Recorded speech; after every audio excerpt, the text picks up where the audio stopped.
So we're absolutely honored to have J.Dennis Jean-Jacques here with us today. Mr. Jean-Jacques serves as founder and chief investment officer at Ocean Park Investments. He is an accomplished and seasoned investor. Prior to Ocean Park, he was a managing director and portfolio manager at alternative platforms, including at Verition Fund Management, running low-net alternative strategies and a mutual series, focusing on companies undergoing or likely to undergo significant change, dislocations, and other unique special situations. Mr. Jean-Jacques also served as a board advisor and as an actively engaged shareholder in several campaigns, including in the operational restructuring of a global industrial company, the outright sale of an American appliance manufacturer, and, at the boardroom level, helped lead the breakup of a S&P 500 conglomerate, where his work was profiled in Barron's, Business Week, and the Wall Street Journal. Mr. Jean-Jacques is also an author on portfolio construction, valuation, and risk management, where his published work, The Five Keys to Value Investing, is used at many universities and has been translated into several languages. He began his investment career at Fidelity Investments in equity research in 1993. Mr. Jean-Jacques received a Bachelor of Science in Systems Engineering from Boston University and an MBA from Harvard Business School. Thank you for joining us today. Thank you so much. I really appreciate you inviting me to speak to Brown University's Value Investment Club. So there was a few questions, as you know, that was sent before, so I was able to read those questions, and I basically categorized them into a couple buckets. And basically, the questions buckets were basically what is our investment approach here at Ocean Park? A lot of questions about my background, why we started Ocean Park when we did, how we analyze and find opportunities in the marketplace, and also an interesting question about a mistake that I did historically and some of the lessons that I learned from that. And also, a couple students wanted to get some general advice that I would have for them. So, and then I'll probably leave some questions open, some time left over for questions that you might have as well. So, so let me jump in. Okay, I just want to start off with a disclaimer. Basically, we're not selling anything. This presentation is just for educational purposes only. And I basically look forward to for a good discussion. So the next slide here, a lot of people don't realize that this year is the 75th anniversary of two important events happening that happened in 1949. Ben Graham published his book, The Intelligent Investor. That same book that led to Warren Buffett, getting into value investing. And in this book, Graham introduces, among other things, the concept of Mr. Market and margin safety. As many of the Brown students know, Mr. Market is basically a metaphor Graham uses to describe the stock market's whims and fluctuations, from irrational exuberance to being rational. And margin safety is a fundamental principle to minimize downside risk. Anyway, the same year, in 1949, Alfred W. Jones started the first long-short hedge fund. He would buy shares of a select group of companies and sell short another group of companies. And he is quoted to have said, is basically to hedge against the vagaries or whims of the market. Also that year, Max Heine started mutual shares, or later became Mutual Series, which is basically a value investment fund. And Max hired Michael Price, who basically formed an investment, printers culture at Mutual Series around the fundamentals of value investing. Alfred Jones also builds a similar teaching culture, training his portfolio managers to go long and short over time. And other managers and other people adopts Jones's strategy, from George Soros, Millennium, Tiger Management, Paloma Partners. So in terms of, if you think about Ocean Park, we basically believe in being defensive and opportunistic. And we just think that these are just two opposite sides of the same coin, protecting and compounding capital while waiting for great opportunities to arise. And to answer the question that was sent in regards to our approach to the market, we basically run a very conservative fund that has the flexibility to concentrate capital opportunistically. From our experience, we just think that the best opportunities often arise during market disruptions and dislocations, where there are at times forced sellers and fewer buyers. So that's basically our approach to the markets. So the next question, in regards to my personal journey, I was basically raised in Boston, and I was very fortunate to have worked at Fidelity as an analyst in the early 1990s, under some, I would say, notable investors like Peter Lynch was there, Kerry Firestone, Vinnick, Danoff, Collins, and I think Joel Tillinghast. I think he spoke to the Brown Group, if I'm not mistaken. Look, those are great people, and during that time, I also sought experience from others outside the firm as well, like John Rogers, who basically, I would say, put me in a very good path. After a few years of being an analyst at Fidelity, I went off to Harvard Business School. And it's interesting because at HBS, at least back then, I'm not sure right now, but back then there was no real or no pure value investing course. There were courses if you wanted to run a large investment firm or want to run Vanguard or something of that nature. But there were no like value investment class, like strategy class. So in my second year, I sought and was granted the opportunity to conduct my own research study on value investing. Later, my research project was, when it was completed, the thesis paper was basically purchased by a publisher and then translated to several different languages. During my second year at HBS, Michael Price came in. He visited, and as luck would have it, I was offered an opportunity to apprentice with him at Mutual Series after graduation. So before I started Ocean Park, I basically had been in the investment industry for over 20 years. The first decade of my career was all about searching for value-based opportunities, just trying to find these great opportunities, basically try to do that every single day, conducting deep dives into public companies, focusing on companies undergoing or likely to undergo corporate restructurings and change. And that was great, basically focusing on high conviction kind of value opportunities. But the next 10 years, starting in 2005, was very different. Although I did, I did seek value opportunities, but in that environment, risk mitigation was the priority. I was a portfolio manager running long, short, low net hedge strategies at multi-strategy platforms in Stamford, Connecticut and Greenwich, Connecticut. So after all of that, some would say, why start Ocean Park? Well, we started Ocean Park to basically put those 2 decades of experiences under one roof, and basically allow us to capitalize on markets disruptions and dislocations. We thought 2016 was the right time to do it because we noticed something happening in the markets that was a little bit different than before. So what you see before you in the chart here is that the chart on the left shows the rise of ETFs and index funds that was happening back in 2016. Index funds are basically the dark spotted line, and the number of public traded companies are the clear dotted lines. Since 2016, the number of index funds and ETFs basically eclipsed the number of publicly traded companies. And we think that this was very major.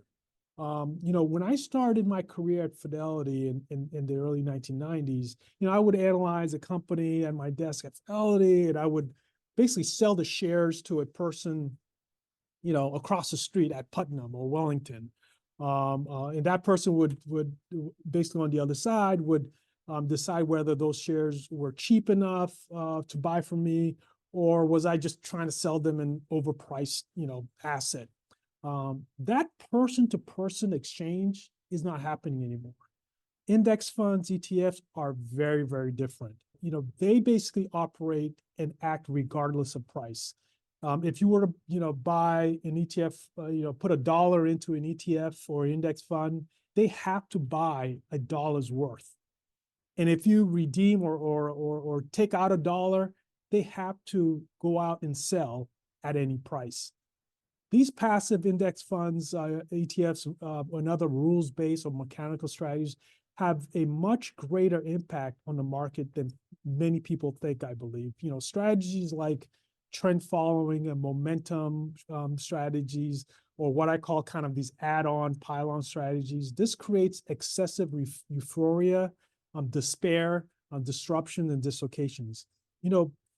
I cannot think of any other area in finance where the business model is just buy at any price or just sell at any price.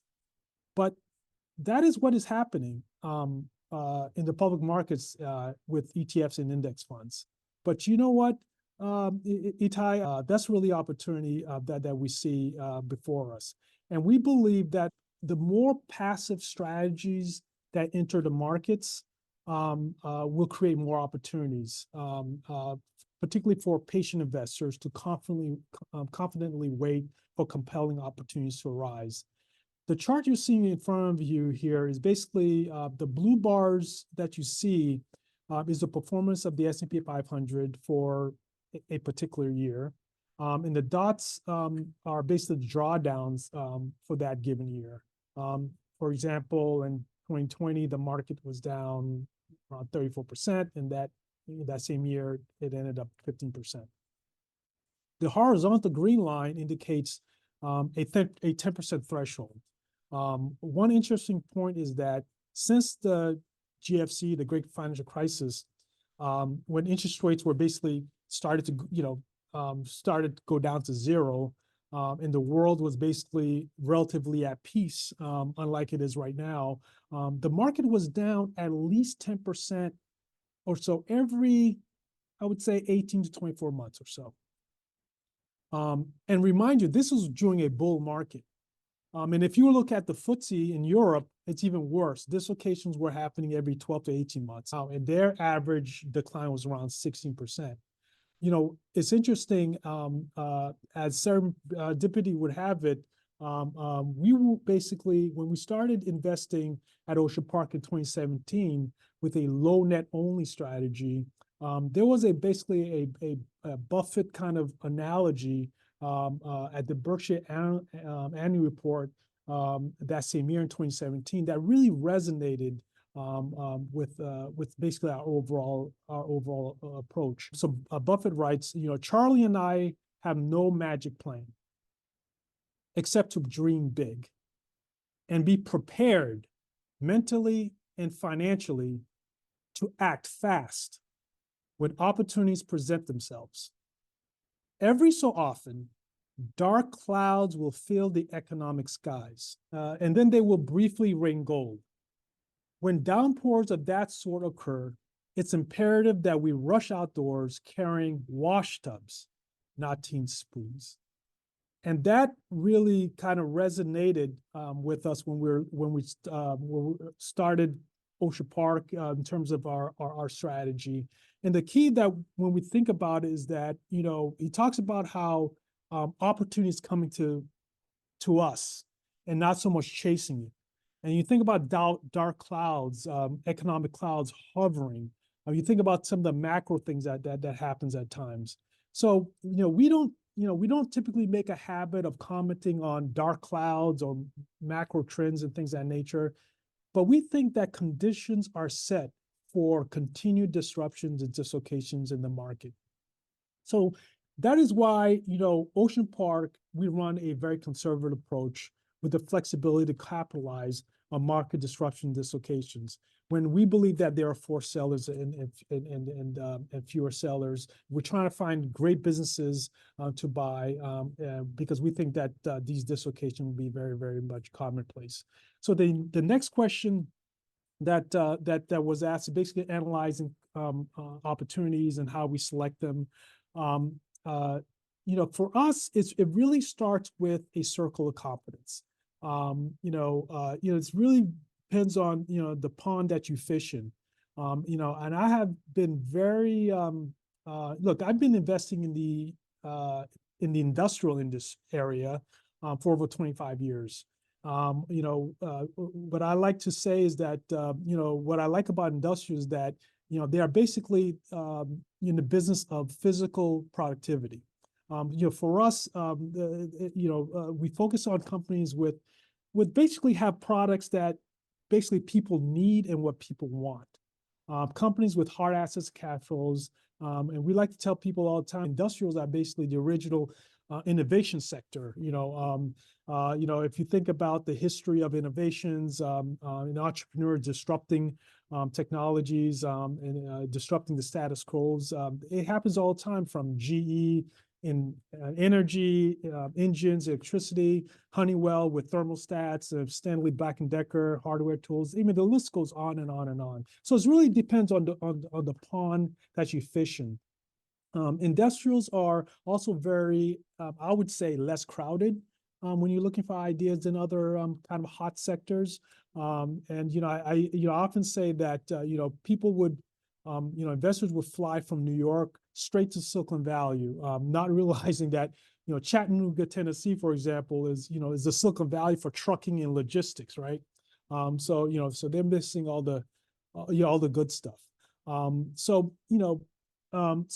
for us, the way we think about it is, value investing is really a confidence test based on your ability to set the odds in your favor. Part of that is basically, as I mentioned, going to the pond where the fish are and there are less fishing going on.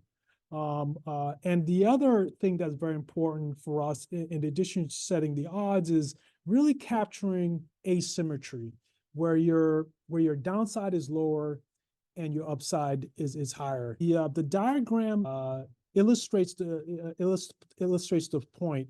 What we try to do is that we try to analyze the business, and we try to understand.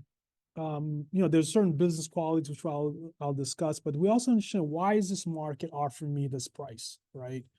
So let's say the stock is at, I don't know, let's say the stock's at $10 or $20, what have you. We try and say, why is this market giving me this stock at $10 at 10 times earnings? And I need to understand why that's the case. Maybe there's a market dislocation, maybe there's issues with this company, and then I try to figure out, well, what is this company worth? Right? Is if I buy at 10, is it worth $20? And then I try to figure out, well, what is it going to get from $10 to $20?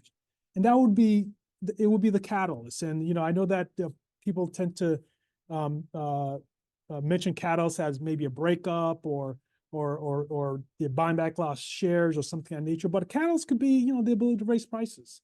A catalyst could be the ability to going to new markets where they believe that they could get a higher return. But in addition to, so if you understand the business, why the company's offering me this price. We know that the company's offering me at 10. I know it's worth 20. And I can identify some things that will get it to that share price. The next question is, well, what if I'm wrong, right? What if I buy it at 10? And all those things, the catalyst didn't really happen. Maybe there's some issues with the business I didn't really realize. Well, if I buy at 10, will it go down to 7 or will it go down to 3?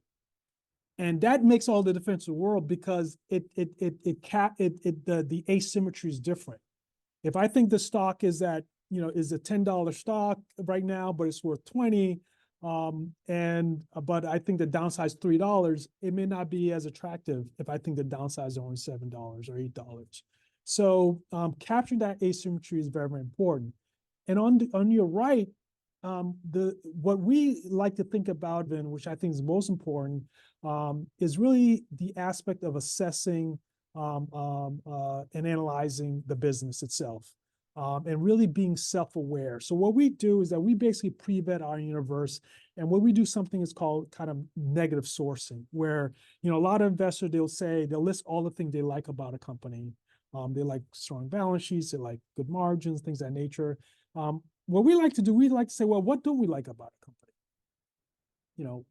What are the things that we don't like about companies? But more importantly, what aren't we good at, right?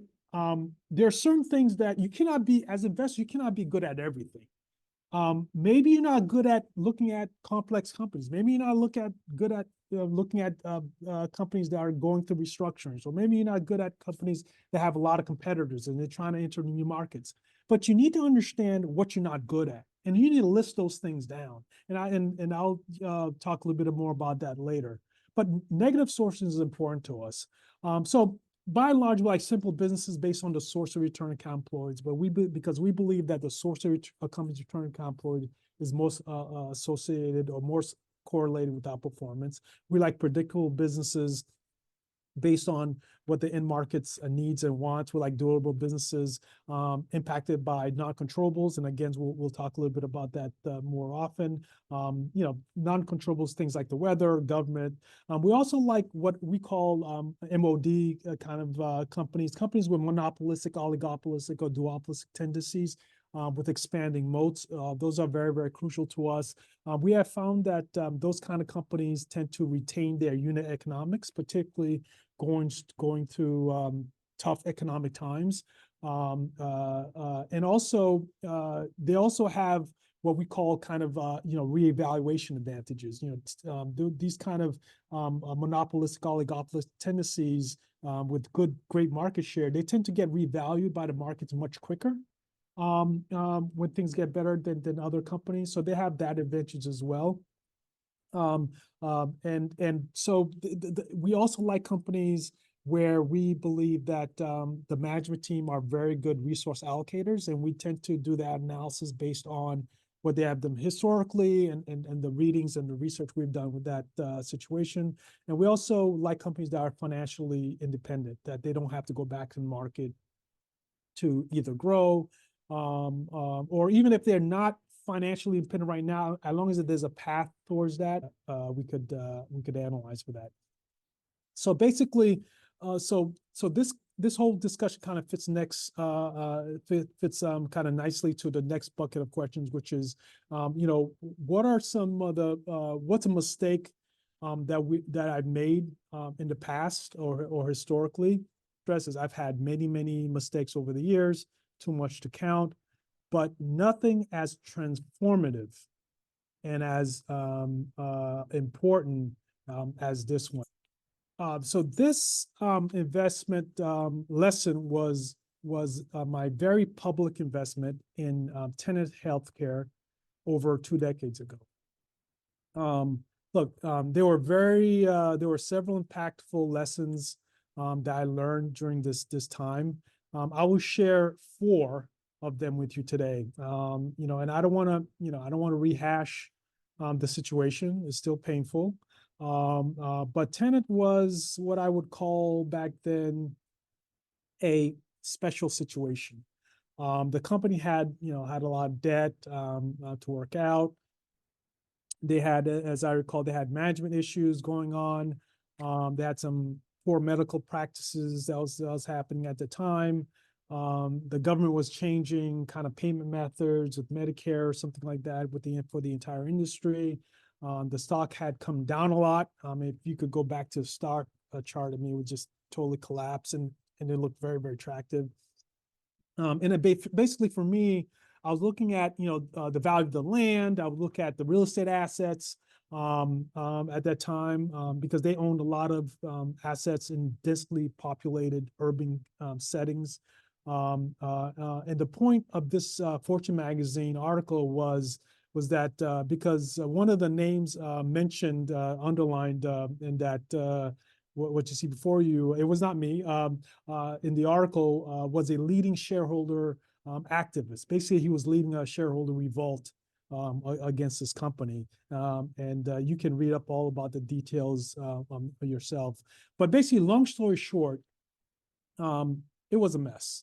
And a mess, as you can see, I was very grateful to be part of because of the lessons I learned from that. So the first lesson I would say that I learned is that is basically to focus on companies with 1 or 2 variables. In 2004, in the Berkshire Hathaway annual letter, Buffett writes about mistakes that he made historically, and that 2004, which is basically the following year of my tenant investment. So unfortunately, I didn't read that the year before.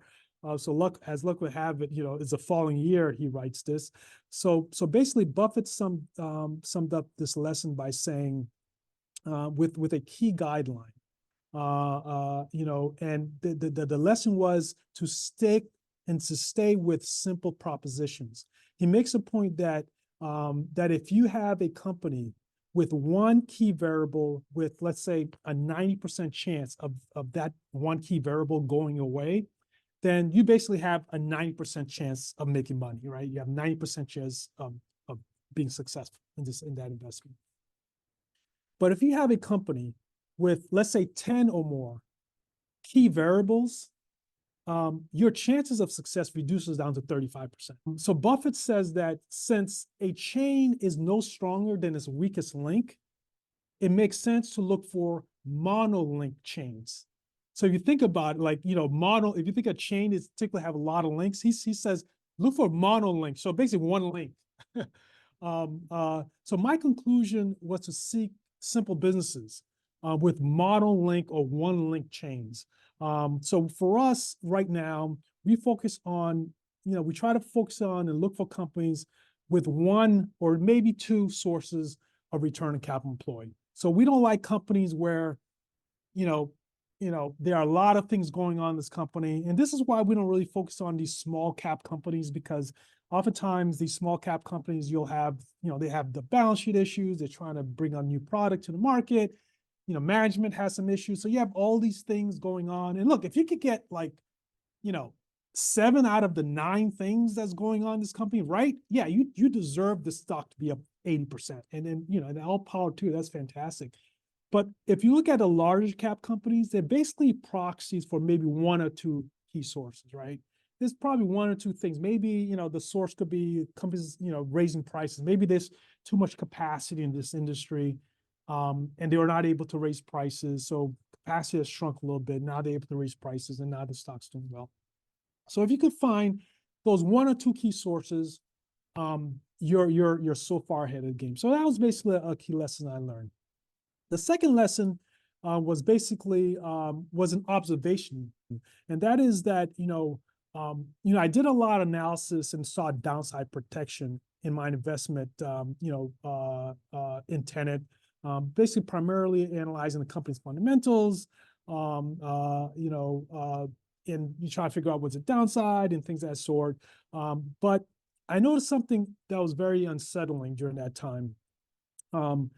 During that time of turmoil, and the shares were like coming in, my analytical safety net, didn't really hold up as much as I would want it to do. And I'm sure a lot of value investors probably have gone through this where they say, well, I think the downside is $8 and the shares is trading at like $4, right? So that analytical, for me at least, and I'm talking about personally, just didn't hold up. Maybe it was just my analysis, I don't know. But when I chatted with a few of my kind of long short colleagues and investors who are also in the investment as well, they weren't really fazed by the fact that the shares got clobbered. They weren't really fazed by where the shares were trading. And I generally observed over time that the low net kind of exposure hedge fund space seemed to sail through individual stock trauma. And believe me, it was like a trauma during that time. Seemed to sail through individual stock trauma like Tenet with greater ease. So I convinced myself that this was good. This is a very good skill to have. So 2 years later, so that was 2003. So 2 years later, in 2005, basically after spending a decade as a long-only value investing, value manager, I decided to dive into basically another decade at multi-strategy, low net exposure platforms.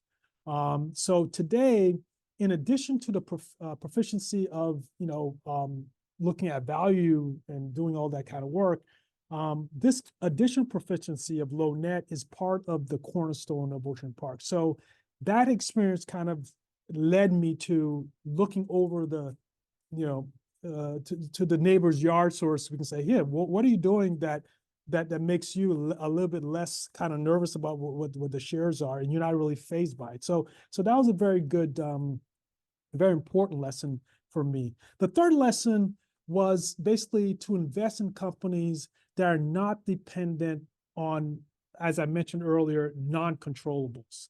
When I was in school, they teach you things like the SWOT analysis, strength, weaknesses, opportunities, threats, or something of nature, analysis, the 5 forces framework, which I'm sure everyone kind of very familiar with, to analyze companies and industries. But one force that was basically missing is the role of government. Government actions can shape industries and decide on winners and losers. And we saw this during the Great Financial Crisis when they decided which bank is going to survive, which bank's not going to survive. With Tenet, the government's decisions or final decisions relating to Medicare payments and all that kind of stuff really had an impact on the value of the business. And it was not a new competitor coming in. It was not anything strengths, weaknesses. It was something totally outside of that. And whether you call the governments are rational, irrational, that's almost irrelevant. The fact that they're major players, as a matter of fact, there are, companies, there are people and professions called lobbyists, right? That's how important, that basically try to, urge government to do one thing or another. That's how important this huge segment is. That in this situation, I did not put a lot of weight in. Look, it's just too powerful to ignore. So today, I try to avoid companies with uncontrollables like government policies, or even shifting popular views, companies that with shifting popular views on environment, for example, that I think could have a material impact on the value of the business. So the fourth and final lesson, and I mentioned it earlier, is really negative sourcing. But there's a little difference, addition to that, because part of negative sourcing for us is really about writing down for each investment a list of possible mistakes that I can live with, right? And mistakes that are absolutely unacceptable. A company, missing earnings estimates, for example, for a quarter or two, might be acceptable, right? It depends on a reason, but it might be acceptable. Maybe the taxes were higher than I thought, or maybe they had more shares, or they had, less shares, or whatever the case may be. It's typically acceptable. But finding out that a company had, let's say, an off-balance sheet liability, or the management team has a poor capital allocation record, is totally unacceptable, a mistake to have. And with Tenet Healthcare, with the investment, at least back then, by the way, I'm not saying the company now, I haven't looked at this company in 20 years, so I don't really know what the company's doing now. So this is all historical. So it has nothing to do with the company right now. But so in terms of, as during this time of investment, and as what I would consider mistakes were piling on, right, with this investment, the stocks are dribbling down, down, down. I couldn't decide which ones were acceptable, which ones were not, or which ones were very, very serious, or which one were not serious, because I didn't make a list, or I didn't think about it that way. So I basically took, so I looked at every misstep as a major crisis in my analysis. And I basically kind of, I thought I had to, I basically required me to basically remodel the business over and over again. Every time something would come up, okay, well, maybe I need to add it to the model. They miss earnings or something of that nature. This was a major, major distraction. primarily because of, you know, not focusing on the major issues, which which was the first lesson about, like, you know, sticking with simple businesses and one or two key sources. So, so that was a major distraction. So that's what I do now in terms of part of our negative sourcing, is that, you know, what are some of the things that's okay for me to, quote unquote, mistakes, right? Okay, these are the things. So when it does happen, when the market's up and down, and Wall Street analysts saying this and that, things of nature, and the company reports, I just look at the list and say, well, you know what? I'm okay with that. It's okay. I'm not going to be perfect.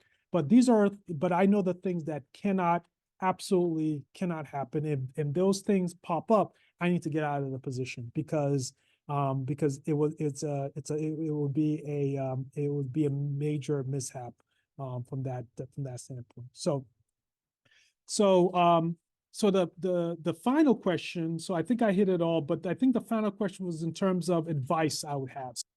The first advice I would give to the students is, and in regard to the intelligent investor, and I would say study chapter 1 of the intelligent investor. Study it over and over and over again. Ben Graham discusses investing versus speculation in chapter 1. And if you think about it, and people have said this before, that the market, the market's built, the stock market's built a certain way, right? And it's basically built in a way that basically increases our urge to speculate. That is how we're wired. Everyone's wired to speculate. That is why businesses are often mispriced in the short term. And I think that, and as value investors can benefit greatly from that circumstance.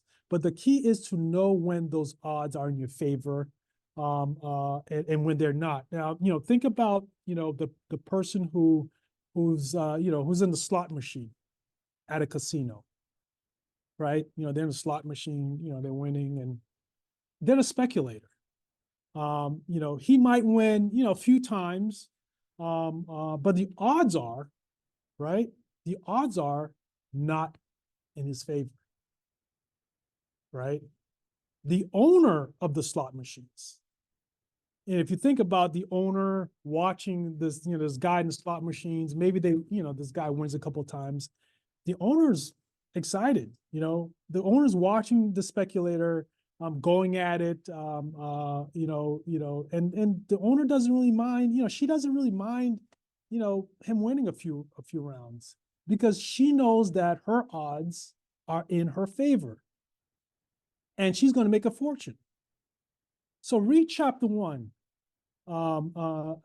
This is so important that Ben Graham discusses this in chapter 1 of his book.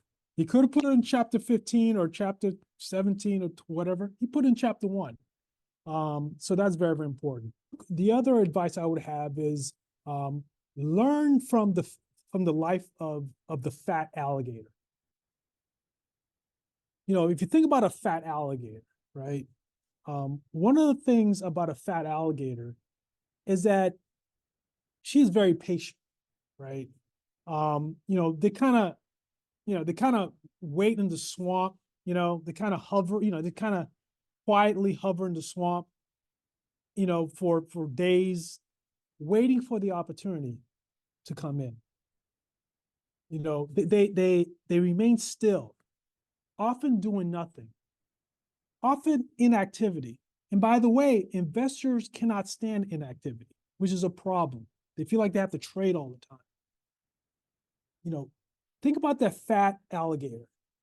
They're just hovering in the swamp, just waiting for that warhog to cross. Warren Buffett, this is what Warren Buffett would say, or would call, waiting for the fat pitch. So you need to develop an ability to protect and compound capital while you're waiting for that warhog to cross, while you're waiting for that opportunity to cross. And as I showed you in those slides, some of the best opportunities when the markets are dislocated, when there are 4 sellers and fewer buyers, when when, you know, as Buffett would just say, when there's fear out there, and that's when you want to be greedy. But you have to have the ability to wait and be patient. And while you're waiting and being patient, you need to be able to compound capital. So, you know, it's so crucial that you're able to do that, because if you're investing and trading all the time, you may not know how a good opportunity look like, versus you're waiting and waiting, and when you see the opportunity, you really want to go all in. You really want to say, you know what, I've been waiting for this opportunity. It's time for me to move. And the third advice I would give is, look, wherever you go, you need to seek an environment where, you know, they have an apprenticeship culture, much like team sports. You know, if you look at, you know, some of the coaching and things that has gone on, value investing also has an apprentice culture, and not only value investing. You know, some of the hedge funds as well have an apprentice culture. So, like in college football, you know, some believe, you know, the recently retired Alabama coach, you know, Nick Saban, which, you know, he's, you know, one of my favorites, became a coaching success, based on what they've seen over the years at him at Alabama, you know, how he treats his players, the way he devises his plans and things of that sort. But he apprenticed under another all-time great coach, Bill Belichick. And we all know, or many of us, even if you're not a college football fan, if you're, you know, a casual admirer or a casual watcher of football, you know that the history with Tom Brady and New England Patriots. So he apprenticed under Bill Belichick, and Bill Belichick apprenticed under Bill Parcells, who brought, you know, one of the, you know, a Super Bowl championship to New York. And you know, and so on the left, you know, Nick Saban's built his own tree, you know, his own apprentice culture, and it will go on and on and on. So much like if I would give you advice, if you wanted to be a coach, or I would say, look, you need to go work with someone from that kind of tree. Similarly, in our industry, there's a similar kind of, you know, apprentice culture. You know, Julian Robertson has the most famous apprentice tree. But you know, look, I was delighted last fall, you know, when Barron's, you know, had a small a story on Michael Price's tree. But the lesson I wanted to leave with everyone is that it's an apprentice culture. Find a place where we could be a good apprentice, and I think it will serve you well. So that's basically my presentation. I think those are all the questions. And if there's any other question that you have, I'd be happy to answer them. Excellent. Well, thank you so much for that terrific presentation with many valuable lessons. We really appreciate it. And so now we'll transition to the additional questions that the students submitted. So our first additional question is, you mentioned your experience at Fidelity and meeting Ariel's John Rogers over 30 years ago. How have they both impacted you in your career? But so early on, I'm working with my colleagues at Fidelity, allowed me, you know, very, you know, to see various types of strategies. You know, the way it was structured is that you had different portfolio managers, some value, some growth, some looking at small cap stocks and things of that sort. So you had to really understand how they all operate, and that was very, very helpful to me. And all the PMs, they were great people. But for me is that I also sought, as I mentioned earlier, external advice while I was at Fidelity, and I wrote a letter back then. They didn't have any emails. I wrote a letter to potential people that would kind of mentor me or guide me. And I wrote a letter to John Rogers, and then colleague Eric McKissick, who was working with him at the time, and they replied. And I would meet John occasionally when he would visit Boston, or I would be in Chicago. And I learned a couple things from him. He was the first one to have me read. He basically told me, read everything you could about this 62-year-old investor in Nebraska. I think he was, I think Buffett was 62 or 63 at that time. His name is Warren Buffett, and so at that time there wasn't really a lot written about Warren Buffett. I did pick up a book by Ben Graham, the Intelligent Investor, at the Barnes and Noble across the street. But he was the first one to say, "Hey, look, read everything about Buffett." So I started reading the annual letters as well. The other lesson I learned, which is much more of an observation, is that was basically work on Saturdays. I would, I would every time I would want to talk to Johnny and say, call me on Saturday. So I still kind of work on Saturdays ever since. Now it's basically the norm with everyone working at home, but back then it was kind of a little bit a novel. But John basically set me in the right direction, and he definitely helped set me in a way of kind of looking at the companies, looking at businesses, and being, as I mentioned before, if you think about that fat alligator, to really be patient. John Rogers uses the turtle, which is also very patient as well. But I'll always be grateful to John. And you mentioned Warren Buffett there as well, and he actually spoke in your class during your first year at Harvard Business School. Can you elaborate on the impact of his speech on you and the key lessons that you took from it, please? So our first year in business school, Buffett visited, and I called this kind of like my rational awakening. When I was in school, as a matter of fact, had an opportunity to thank Buffett. I guess during one of the Omaha annual meetings. It's captured on YouTube, but basically I basically thanked him and for visiting HBS at that time, and that it was my rational awakening. And basically during the talk, basically Buffett posed a question to the students, and basically the question was, why would someone sell you a great business, a piece of business that they've owned for a long time, what have you, at a 35-40% discount? To what it's worth. Why would someone who's rational do that? And the reason would be perhaps this person may think that they could buy it back later, or maybe, I don't know, maybe they need the money, whatever the issue may be. But it happens all the time, where great businesses paying dividend, great management, but they're selling it at 30-40% discount. And then Warren Buffett says, what if you buy those shares and you don't sell it back to them? What if you buy those shares when, they were distraught, or, they were worried about some dark cloud, economic cloud or something of that nature? They just sell you the shares and you don't sell it back to them ever. You hold it and you give it to your kids and your grandkids. And you just keep it. That is the opportunity, because people are wired, as I mentioned, to speculate. And the thing I like about private equity has a built-in behavioral check, right? And I think a lot of value investors, a lot of public equity investors, should try to adopt that. And that built-in behavioral check is called illiquidity, right? They can't sell. It basically helps people get out of their own way.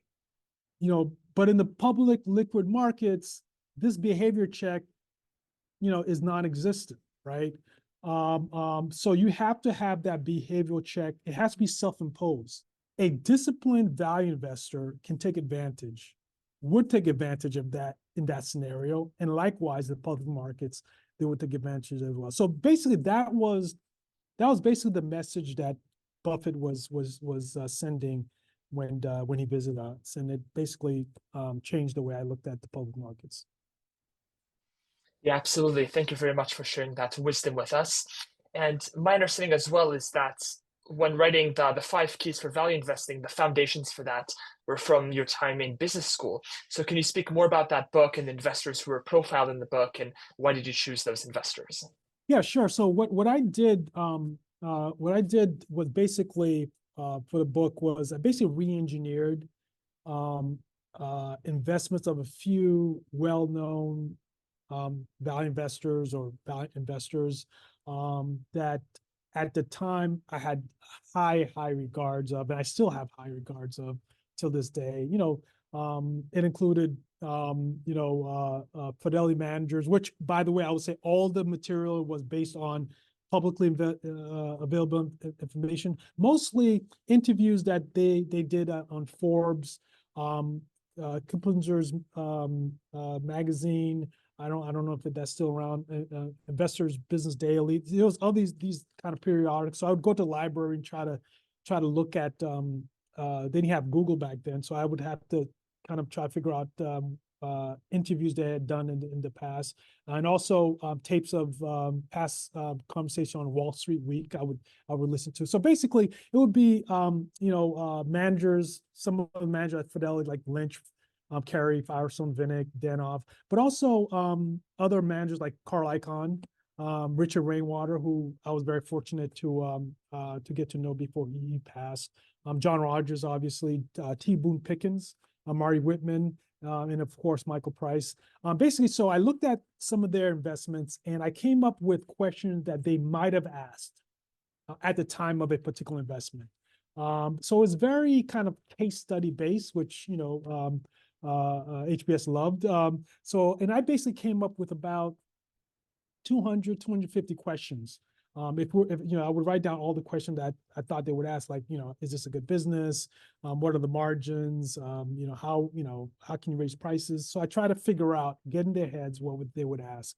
And so I look at these 200, 250 questions, and those questions basically fell into 5 different buckets. It was about, understanding the business. The other bucket was the current valuation or the price that the market was offering me this business. The other question is kind of valuation in terms of what I think on a normalized basis or whatever was going on, what I thought it was worth. The other question, the fourth question was basically on things that would spur the stock price to fair value, or what we would call catalyst. And the last would be, what's supporting the stock price at that or at that level, or margin safety. What's the downside? What can go wrong? And I named it the levers of value. And later, McGraw-Hill purchased it and renamed it the 5 keys to value investing. I think the quote was, the levers of value sounded like, I forget but it just didn't sound good, but they liked the keys. So I still don't think they're actually keys, but what have you. So anyway, and then they had asked me to augment some of my personal experiences, and it just happened that those experiences was under one of the people I was analyzing, which is Michael Price. So that worked out very, very well. Absolutely. And you mentioned the late Michael Price. Can you further discuss your experience working for him and what the key lessons that you learned from him were? Yeah, sure. So yeah, I think I would say, look, there were many. I would say, uh, that the key lesson is really to do the work that others are not able to do or willing to do, and to basically pull company strings, because if you pull some strings, right? If you think of like a ball of yarn, right? Or if you or a clothing or what have you, pull a string in a clothing, it could unravel the whole thing, right? But if you pull some other strings, it could tighten, right?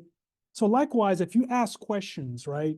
If you keep pulling strings, keep asking really deep questions, your thesis, your analysis, the thesis of why you think this is a company will get tighter, or it would unravel. but you need to pull strings. You need to keep pulling the strings. You need to do original work, going through a stuff that no one else would want to look at. You need to do that over and over again to try to get a differentiated perspective. And he basically said, look, if you do that, keep pulling strings, keep asking those questions, you'll be ahead of the game. That's certainly a very valuable lesson. And you touched a little bit upon culture in your presentation and a firm's culture. Can you expand on how you think a firm's culture plays a role in its success? Yes, yes. I mentioned the apprentice culture and things of that sort. So, you know, um, so Charlie Munger always would mention culture at times, and he would remind us that incentives play a role, a major role in culture. And he also reminds us that culture, if you think about it, culture is really it's really an input, not really an output, based on the actions and incentive that people have. So it's really about it's really about how customers, how your clients, what their experience with the company is, right? It's not really what you put on your website. It's really how people act and behave in the firm, right? So if there's a company that you see all these wonderful things on the website, and you go see them at the store, and the person greeting you is a jerk. I mean, that's really the culture of the firm. It's really about how your customers, how your clients are what their experience with the company is. That's what's most important. For us at Ocean Park, our culture is based on, and we hope that our investors, clients, and people who work with us, our counterparties, people who've known me for years, our culture really is based on transparency, humility, having expectations, but also a deep sense of curiosity. To be able to go ask the questions, to really try to find the great ideas and things of that sort. So, and hopefully when for us, as we build our firm, continue to build our firm, and hopefully we're building an apprentice culture. Transparency, humility, expectation, and curiosity plays a major role. And I'm sure that culture was part of your finding and evaluating your recent very successful investment in Supermicro. So can you give us a bit of background about that investment, how you found the idea, and what you think of it now? So I would say it kind of stems back from my days at Mutual Series, and that so we own a company led by David Cote, who's basically this company's in our portfolio, and we've known David for a long time. He was the CEO of Honeywell. We know his work, and so we basically followed him to this company, and he's now the chairman of this company, and we own this company. So as we're looking and doing work on this company, we really like what we're hearing, and we do more work on it. We pull more strings. The questions, more company question strings. The story gets tighter and gets better and better. And one of the things that during our diligence, I don't know who it was, or maybe it was an analyst or whatever, but we got word that there's a company that does the same thing that we do with data centers, but they also do the same thing for motherboards and chips. And we never heard of this company before. And this was like in 2023. And so we being curious, we looked into it quickly, and we did all this work, and we found out that this was pretty interesting. So basically it was what at Mutual Shares I was taught early on to do, in terms of asking a lot of questions to see if things would tighten or unravel. So just being curious. So we ended up looking at Supermicro. At the time, everyone was talking about NVIDIA. NVIDIA was in the news, and for us, it was really something that we wouldn't we wouldn't really touch. At the time, the valuation there was really out of the range.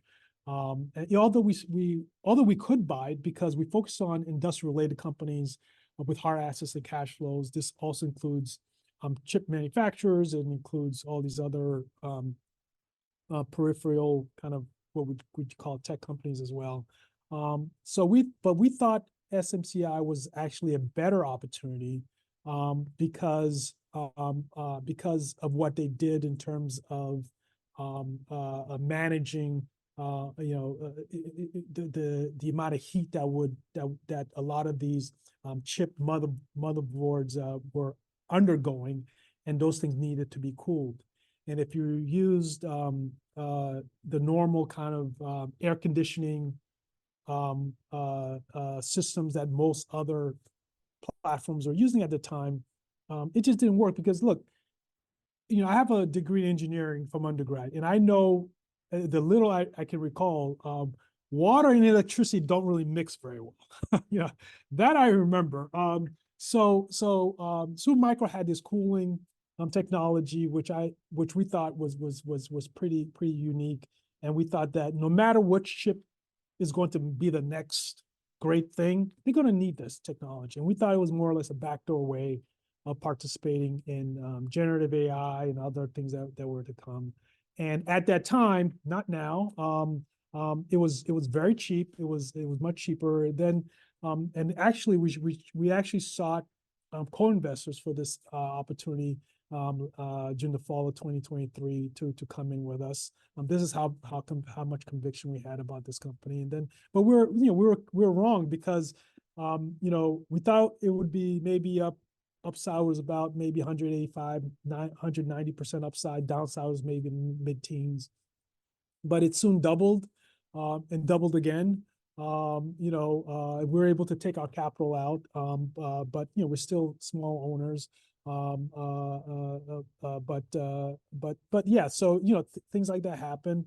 But the point I like to make is that look, you don't really know where good ideas will come from, and we did not think that we had high conviction, but we not think that this would work out super well for us. But the key for us, we just kept asking questions, and we're looking at two companies now based on the work we've done on Supermicro. and I cannot talk about it now, but this, and one thing I'll just say, we think that the industrial area, because it focuses on physical productivity, will probably have the biggest impact from generative AI and the savings there because of the fixed assets that this industry have. And I think that there's going to be a lot of winners in this area. And I think that those companies that are slow to change, I think that shareholders will encourage them to do so. And I think that there's going to be huge opportunity in the industrial basic companies hard assets area because of this. So anyway, so the other thing I want to add is that I tend not to talk about companies that we own often. The reason why I know you mentioned this because I think I a Bloomberg article kind of mentioned our involvement in the name. But the two things I just want to leave you with. One is that one of the reasons we tend not to talk too much is because much like what happened with Tenet Healthcare when my friends that were long short, they were okay with the ups and downs of stock. Similarly, people don't know how we're positioned. They don't know the other side. Like right now, we're 90% hedged, right? Our fund, right? So if someone says, hey, Ocean Park owns this company, I think I should buy too. They don't know the other side. They don't know, if we're 100% hedged to stock or what have you. So if stock goes down 20%, they look at me as, hey, Dennis, you're an idiot. You're a jerk. I bought this thing and I'm down. You have to know the other side. The other thing is that that's very important is that from my experience that when people talk about ideas, I call it the smartest person in the room syndrome, right? People tend to talk about these very complex ideas and say, hey, I got this idea for you, right? It's breaking up. They have offshore balance sheet. New CEO comes in, and they're buying back stock, and they're spinning off this business, and this business has a gold mine underneath. And if you take out the gold mine, you're buying the rest of the business for free, and all this kind of stuff.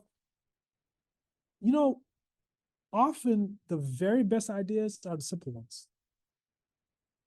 If I look back, the very best ideas are the companies where there was too much capacity in the industry. Capacity went away, not able to raise prices, and the stock was up, 80% over the last 12 months. That's all it was. Or the company's building new stores because all the other stores were so profitable, and they go into new areas where there's no competition.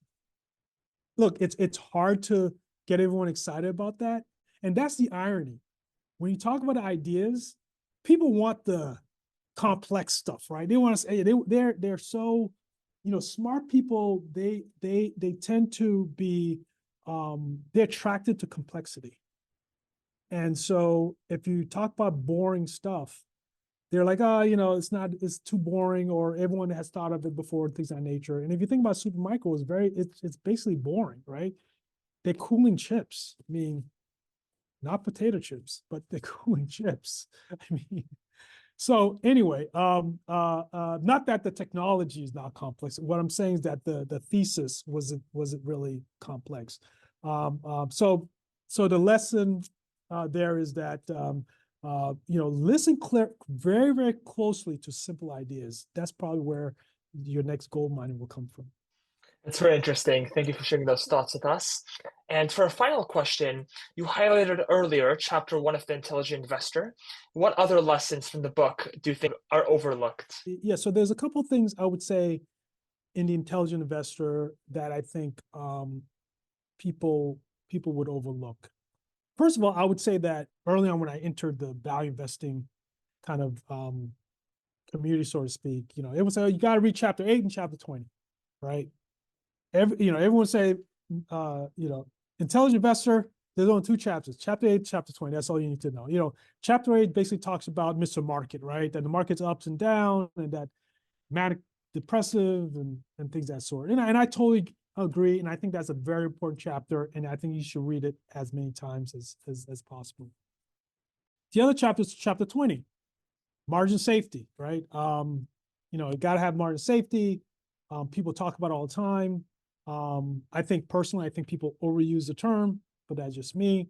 But I think, as I mentioned earlier, I think chapter 1 is very, very important. And I think the thing about, and I mentioned this earlier before, but I think just to kind of double click on that, chapter 1, Ben Graham did not say that speculation is bad. He did not say that it's just a horrible thing to do. He's saying that just know when you're speculating and know when you're investing, and don't confuse the two. So if look, I'm not a crypto person. I'm not into all that stuff. And I'm not saying it's bad. I think it's a great speculative tool. And I think if you're a good speculator, go at it. And I think there's a place for that. I think we're wired to speculate. It's kind of like the slot machine, right? I'm not saying ban all slot machines, just like I'm not saying ban all crypto and Bitcoin and all that kind of stuff. I think there's a place for that. And I think a lot of the people who own the casinos, right? The people who are benefiting from that trading, they love it too. I'm not saying that speculating, Ben Graham's not saying that it's bad. It just means that you don't want to put your nest egg speculating, but if you want to speculate, speculate. But if you want to invest, invest. So that's chapter 1. And I think that some people are not fully, some of my friends that I talk to are not fully aware of that. The other are chapter 5 and chapter 14. And he talks about the defensive investor. And there's a line there that I actually have it framed someplace here. think it's maybe in the other desk.